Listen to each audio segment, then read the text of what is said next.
Қайырлы күн достар, каналыма қош келдіңіздер. Видеомды көрмес бұрын каналыма тіркеліп, лайк басып, өз пікірлеріңізбен бөлісе кетіңіздер. Бүгін көптің сұрауымен асқабақтың пайдасы жайында айтатын боламыз. Көпшілігіңіз білесіздер, асқабақ бізде оңтүстік өңірлерде өте көп.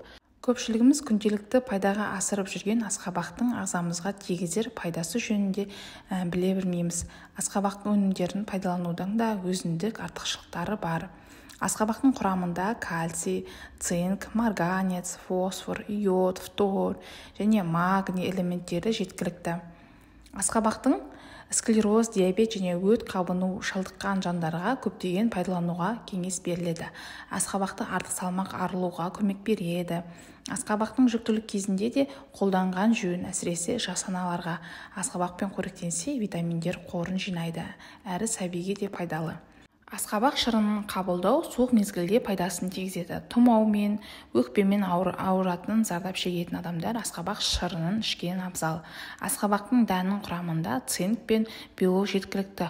Олар асқазан мен ішек, сонымен бірге бауыр аурулары кезінде жақсы көмектеседі. Егер сіз терінің түлеуіне немесе тері ауруларына жиі тап болсаңыз, асқабақты қолданғаныңыз дұрыс. Асқабақ сонымен қатар ерлер мен әйелдердің үшін де асқабақтың пайдасы даусыз. Ал балалар бұл көкөністі тәтті дәмі үшін жақсы көреді. Асқабақ күзгі жеміс болып табылады. Қыркүйек айының соңына қарай піседі. Оның бай дәрумендік құрамы және төменгі калориялық мөлшері бар. Бұл өсімдік жиі диеталық тамақтану элементінде айналады. Бірақ тіпті ең пайдалы өнім дұрыс пайдаланбаған жағдайда қауіпті болуы мүмкін. Сізге асқабақтың ағзаға қандай пайдасы бар екенін және бұл көкөністің диетаға қосу зиянды болуы мүмкін екендігін айтып өтеміз. Кейбір деректерге сүйене келсек, ол 5000-8000 жыл бұрын белсенді түрде өсірілді.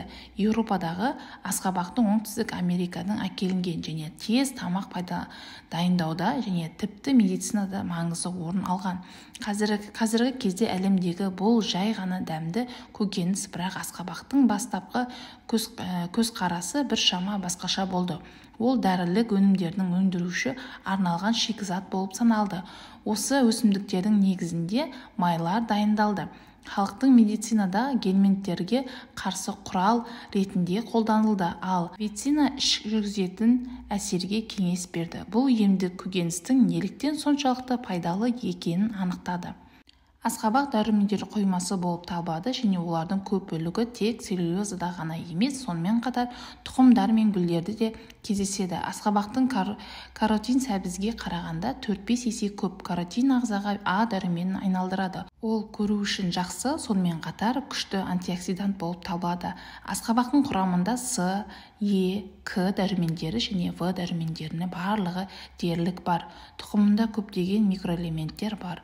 Ал мырыш мөлшері бойынша асқабақтың тұқымдары көкөністерінде арасында алғашқы үштікке кіреді. Төмен калориялық болғандықтан асқабақ тамаша диеталық өнім болып саналады. Өйткені оның құрамында крахмал, холестерин және транс майлар жоқ. Қант аз, бірақ аса қорытуға пайдалы. Талшық көп, 100 граммнан асада калориялық мөлшері тек 22 калория құрайды. Өздеріңіз көріп тұрғандай, асқабақта калориясы аз, бұны диетаға да қолдануға болады. Қазіргі таңда тұмаудың кезінде де асқабақты балаларыңызға берсеңіздер, антиоксидант ретінде қолдануға болады. Ал енді асқабақтың зиянды жағына өтейік. Тіпті пайдалы өнім зиянды болуы мүмкін, сондықтан ықтималы қарсы көрсеткіштерді ескеру керек. Асқабақты диетаға енгізуде кім сақ болу керек? Шикі асқабақтың асқазан ішек жолдарының қабынуы аурулары бар адамдарға, сондай-ақ өт қабынған кезде және бүйректе тас бар адамдарға қолдануға болмайды. Өйткені асқабақтың холеритикалық әсері бар және тастардың қозғалысты тудыруы мүмкін. Шикі көкөністі қорыту қиынырақ, сондықтан өңделмеген асқабақты жас балалар мен қарт адамдарға бермеген дұрыс. Қант диабетімен ауыратындар да асқабақпен айналыспауы керек, өйткені бұл қанттағы қант деңгейін жоғарылауы мүмкін. Кейде бұл көкөністі жиі тұтыну ісінудің және бос нәжістердің тудыруы мүмкін. Содан кейін порция мөлшері мен пайдалану жиілігін азайту керек. Асқабақтың шамадан тыс тұтыну жалған каротиндерді сарғаюға әкелуі мүмкін. Көкөніс құрамындағы каротин терінің сарғаюына әкеледі. Кейде және төзімсіздігі пен аллергия пайда болуы мүмкін. Бұл жағдайларда өнімнен бас тартқандарыңыз дұрыс. Асқабақтың медицинада қолдануы. Асқабақ ерлердің ұрпақты болуына оң әсер әкеледі. Көкөністің ішінде Е дәрумендері бар. Грек тілінде аударғанда ұрпақ деп аударылады. Тұқымның құрамында мырыш көп, 30 граммға, күнделікті қажеттілікті 70%-ға дейін толтырады. Сондай-ақ асқабақтың тұқымында L-аргинин мазмұны бойынша өнімдер арасындағы чемпион болып табылады. Бірге олар бүкіл денеге айтарлықтай әсер етеді. Олар тестостеронмен синтездеп қатысады, қуық асты безінің жұмысын қалпына келтіреді, жүрек тамыр жүйесінің күйін жақсартады және эретикалық функцияларына оң әсер етеді. Асқабақтың тұқымының жұқа қабықшасында антигельминтикалық қасиетке кукурбинатты амин қышқылы бар. Бұл дәстүрлі медицинада қолданылады. Мысалы, жанама әсерлердің толы болмауының байланысты балалар мен жүкті әйелдерге тазартылмаған тұқымдарының қайнатпасы беріледі. Асқабақтан дайындалатын тағамдар. Асқабақ қосылған рецепттер әлем барлық дерлік асханаларында бар. Бұл көкөністен сорпалар, десерттер, балаларға тағамдар, арналған картоп пюресі, жарма жасауға болады. Италия тіпті қамырға қуырылған гүлдер де тағамға қолданылады. Шикі асқабақ салаттарға қосылады. Асқабақ термиялық өңдеудің кейін де қоректік заттардан айтарлықтай мөлшерін сақтайтындықтан ерекшеленеді. Осы тұста асқабақты қалай таңдауға және сақтауға болатын жайында айта өтейін. Сатып алу алдында сіз асқабақтың сыртқы түрін назар аударыңыз. Қабығы зақымданбаған, сабағы кесілмеген және ыдырау белгілері жоқ. Бұл ұзақ мерзімдік сақтаудың қамтамасыз етеді. Асқабақ үшін тамаша орын ол жертөле немесе басқа салқын және жарық өткізбейтін орындар болғаны дұрыс.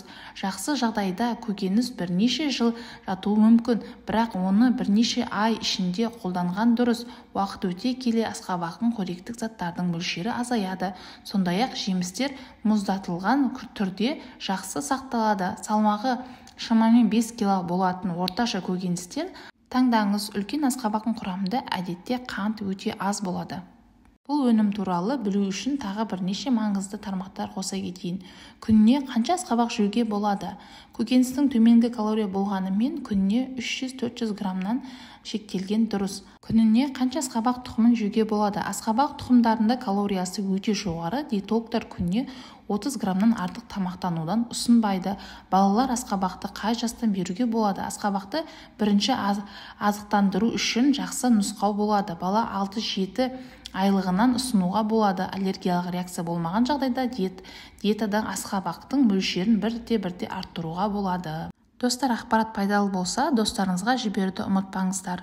Каналыма тіркеліп, лайк басып, өз пікірлеріңізбен бөлісе кетіңіздер. Келесі жолы қандай көкөніс бойынша ақпарат айтайын.